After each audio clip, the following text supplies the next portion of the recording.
एकादशी के दिन जब आप जल शंकर को चढ़ाने तो रोज ही जाते हैं। जब एकादशी का दिन रहे और शंकर जी के मंदिर में आप जल समर्पित करें तो 3 बार मुख से स्वधा स्वधा स्वधा या स्वधा स्त्रोत का पाठ, जिसमें 12 श्लोक 2-4 है। पैसा तो आ रहा है और घर में टिक नहीं रहा। डॉक्टर में, पुलिस में, एक्सीडेंट आदि में, कहीं गलत जगह पर व्यसन में अगर पैसा जा रहा है, जुए में, मांसाहार, मदिरा पान, या कहीं आया पैसा आने में कमी नहीं, आ रहा है पर टिक नहीं रहा, रुक नहीं रहा। कोई मांगने आ गया, दे दिया, फिर वहां से अपने पास नहीं आ रहा, अपन कह रहे हैं भैया हमारा पैसा लौटा दो, नहीं आ रहा। तो महाराज शिव महापुराण की कथा कहती है एकादशी के दिन गंगा के जल में मात्र 7 बेलपत्री डालकर जो नंदीश्वर भगवान अर्थात जो शंकर जी के शिवलिंग के सामने नंदी होता है, उस नंदी के चरण पर गंगा का जल चढ़ाकर बेलपत्री शिव पर समर्पित कर देता है, उसके घर में रुपया रुकना चालू हो जाता है। फिर वो गलत जगह पर नहीं जाता, गलत स्थान पर वो धन जाएगा ही नहीं। तूने मांग तुझे क्या चाहिए। एकादशी ने भगवान विष्णु से कहा, नाथ प्रभु वर दे दो, मृत्यु लोक में जो मनुष्य मेरा व्रत करेगा, चाहे जलचर, थलचर, वायुचर या सांसारिक मनुष्य, मेरा अगर एकादशी का व्रत करेगा प्रभु, उसके यहाँ धन धान्य वैभव सुख संपदा बढ़ेगी और उस जीवात्मा को नरक नहीं भोगना पड़ेगा, सीधे वैकुंठ का उसको वास मिलेगा। जब जीव आत्मा को लेकर चला जाएगा, यम के दूत जब बंदी बनाकर ले जा रहे होंगे उस जीवात्मा को जिसके प्राण छूटे होंगे, यम के दूत जब बंदी बनाकर ले जा रहे होंगे, तब मुझे वर दो कि मैं इसका हाथ पकड़कर बेतन्नी से पार उतार कर सारे नरकों से निकालती हुई आपके धाम में लेकर आऊं।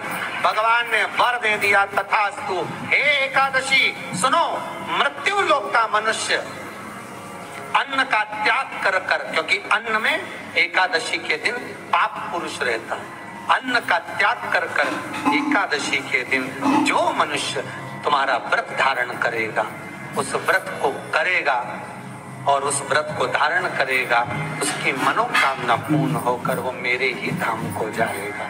ये तो हुआ एकादशी के जन्म की कथा। एकादशी के दिन गंगा के जल में मात्र 7 बेलपत्री डालकर जो नंदीश्वर भगवान अर्थात जो शंकर जी के शिवलिंग के सामने नंदी होता है, उस नंदी के चरण पर गंगा का जल चढ़ाकर बेलपत्री शिव पर समर्पित कर देता है, उसके घर में रुपया रुकना चालू हो जाता है। फिर वो गलत जगह पर नहीं जाता, गलत स्थान पर वो धन जाएगा ही नहीं। बेटा अगर व्यसन में पड़ा हुआ है, मदिरा पान में पड़ा हुआ है, मांसाहार में, जुए आदि में जा रहा है, तुम्हें लग रहा है कि मेरा बेटा गलत मार्ग पर जा रहा है, ये मित्र दोस्ती गलत हो रही है, वो सही जगह पर आ जाए। करना है एकादशी।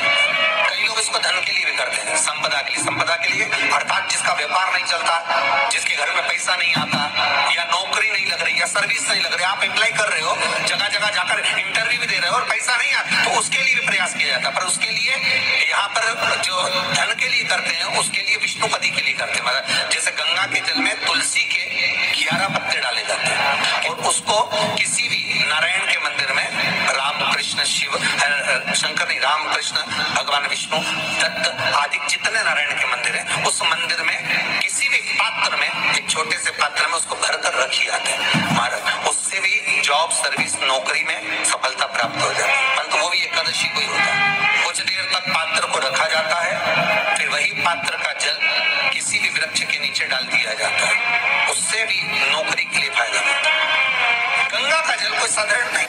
दशमी, एकादशी और द्वादशी, इन 3 तिथियों पर एक रोटी में थोड़ा सा मीठा रखकर सोमक पितृ का नाम लेकर यदि गाय को खिला दिया जाता है, तो अगर कोई पूर्वज प्रेत योनि में पड़ा हुआ होता है, भटक रहा होता है, जिसको पिंड नहीं मिला, जो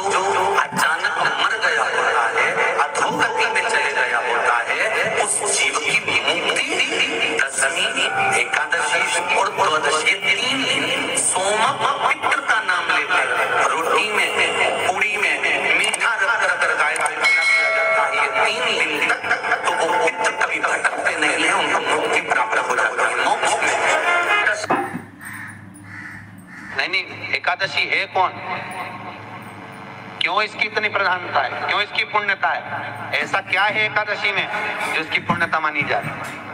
कौन है ये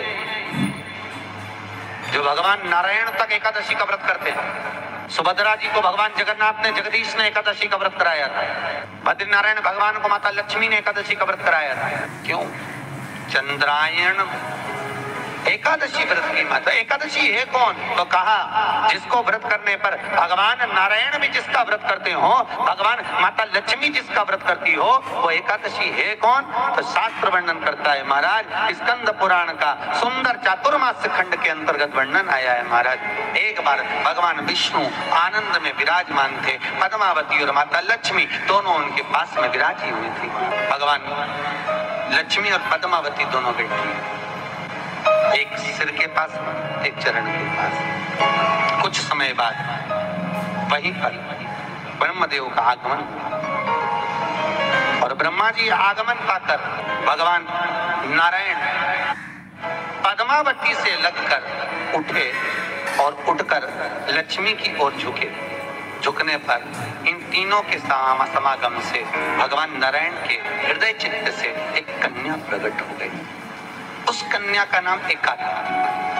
क्या नाम था? एका। अब 10 उसके गुण इतने प्रबल थे, वो 10 गुण उसके बड़े प्रबल थे कि वो एका जिसको निहारती थी उसको संपदावान बनाते थे, जिसको देख लेती थी उसके जीवन में वो आनंद की अनुभूतियां करा देती थी। एका जिस मार्ग से जाती थी उस मार्ग के द्वार खोल देती थी। एका का पुण्य इतना पुण्य प्रकट। पद्मावती और लक्ष्मी ने कहा महाराज ये बेटी आपके द्वारा निर्मित हुई है, इसका कन्यादान करना चाहिए। हमारे यहाँ हिंदू धर्म में रीति है, जिस दिन कन्यादान करा जाता है उस दिन व्रत रखा जाता है। अब आजकल रखते कि रखते हो मालूम नहीं, और कन्यादान करते समय व्रत रखा जाता है। व्रत रखना, एका का कन्यादान करना है। भगवान बोले कन्यादान करें, किसको दें? एका किसको दी? एका प्रदान किसको करी जाए, पुण्यता किसको दी जाए?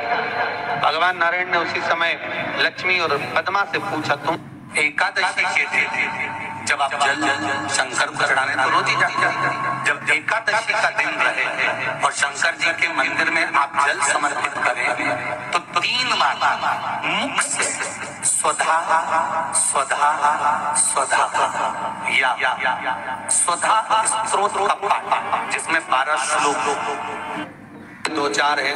पैसा तो आ रहा है पर घर में टिक नहीं रहा। डॉक्टर में, पुलिस में, एक्सीडेंट आदि में, कहीं गलत जगह पर, व्यसन में अगर पैसा जा रहा है, जुए में, मांसाहार, मदिरा पान, या कहीं आया पैसा आने में कमी नहीं, आ रहा है पर टिक नहीं रहा, रुक नहीं रहा।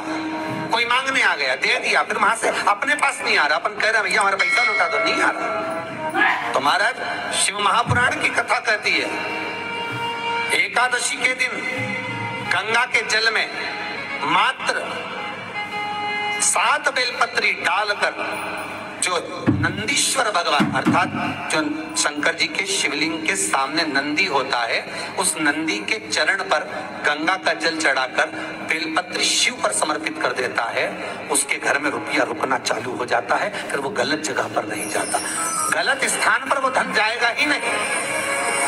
तूने समझा, मांग तुझे क्या चाहिए। एकादशी ने भगवान विष्णु से कहा, नाथ प्रभु वर दे दो, मृत्यु लोक में जो मनुष्य मेरा व्रत करेगा, चाहे जलचर, थलचर, वायुचर या संसारिक मनुष्य मेरा अगर एकादशी का व्रत करेगा, प्रभु उसके यहाँ धन धान्य वैभव सुख संपदा बढ़ेगी और उस जीवात्मा को नरक नहीं भोगना पड़ेगा, सीधे वैकुंठ का उसको वास मिलेगा। जब जीव आत्मा को लेकर चला जाएगा, यम के दूत जब बंदी बनाकर ले जा रहे होंगे उस जीवात्मा को जिसके प्राण छूटे होंगे, यम के दूत जब बंदी बनाकर ले जा रहे होंगे, तब मुझे वर दो कि मैं इसका हाथ पकड़कर बेतन्नी से पार उतार कर सारे नरकों से निकालती हुई आपके धाम में लेकर आ। भगवान ने वर दे दिया, तथास्तु। हे एकादशी सुनो, मृत्यु लोक का मनुष्य अन्न का त्याग कर कर, क्योंकि अन्न में एकादशी के दिन पाप पुरुष रहता है, अन्न का त्याग कर कर एकादशी के दिन जो मनुष्य तुम्हारा व्रत धारण करेगा, उस व्रत को करेगा और उस व्रत को धारण करेगा, उसकी मनोकामना पूर्ण होकर वो मेरे ही धाम को जाएगा। ये तो हुआ एकादशी के जन्म की कथा। एकादशी के दिन गंगा के जल में मात्र 7 बेलपत्री डालकर जो नंदीश्वर भगवान अर्थात जो शंकर जी के शिवलिंग के सामने नंदी होता है, उस नंदी के चरण पर गंगा का जल चढ़ाकर बेलपत्र शिव पर समर्पित कर देता है, उसके घर में रुपया रुकना चालू हो जाता है, फिर वो गलत जगह पर नहीं जाता, गलत स्थान पर वो धन जाएगा ही नहीं। बेटा अगर व्यसन में पड़ा हुआ है, मदिरापान में पड़ा हुआ है, मांसाहार में, जुए आदि में जा रहा है, तुम्हें लग रहा है कि मेरा बेटा गलत मार्ग पर जा रहा है, ये मित्र दोस्ती गलत हो रही है, वो सही जगह पर आ जाए। करना है एकादशी। कई लोग इसको धन के लिए भी करते हैं, संपदा के लिए। संपदा के लिए अर्थात जिसका व्यापार नहीं चलता, जिसके घर में पैसा नहीं आता, या नौकरी नहीं लग रही, या सर्विस नहीं लग रही, आप अप्लाई कर रहे हो, जगह जगह जाकर इंटरव्यू भी दे रहे हो और पैसा नहीं आता, तो उसके लिए भी प्रयास किया जाता है। पर उसके लिए यहाँ पर जो धन के लिए करते हैं, उसके लिए विष्णुपति के लिए करते हैं। मतलब जैसे गंगा के जल में तुलसी के 11 पत्ते डाले जाते हैं और उसको किसी भी नारायण के मंदिर में रामकृष्ण शिव शंकर नहीं, रामकृष्ण भगवान विष्णु दत्त आदि जितने नारायण के मंदिर हैं, उस मंदिर में किसी भी पात्र में, एक छोटे से पात्र में उसको भर कर रखी जाते हैं महाराज। उससे भी जॉब सर्विस नौकरी में सफलता प्राप्त हो जाए, परंतु वो भी एकादशी को ही होता है।